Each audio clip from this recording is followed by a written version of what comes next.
Ce qui m'a interpellé, c'est une tête de récolte de biomasse que l'on fixe sur un bras d'épareuse du constructeur Ducaire. On a repris le principe de la scie à section, donc on n'a pas ce phénomène d'aspiration par rapport à la biodiversité.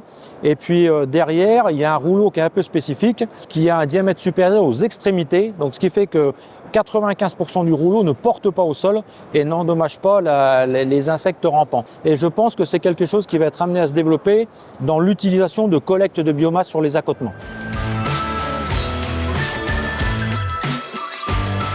La deuxième machine qui m'a aussi un petit peu interpellé, c'est le constructeur Schuten qui propose un broyeur avec collecte.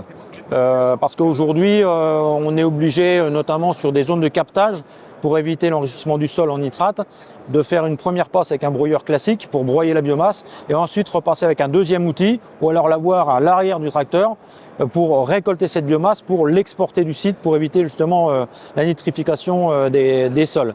Et là, c'est un broyeur pas très encombrant, donc ce qui est assez bénéfique sur les zones de captage parce qu'on a des zones très restreintes parfois. Ça me semble assez opérationnel et construit assez solidement.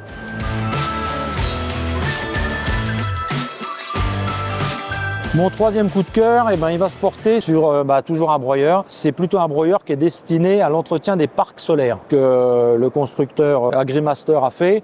Il n'a rien inventé, mais il a associé un broyeur type gyrobroyeur, donc axe vertical, avec un broyeur de type broyeur sous glissière.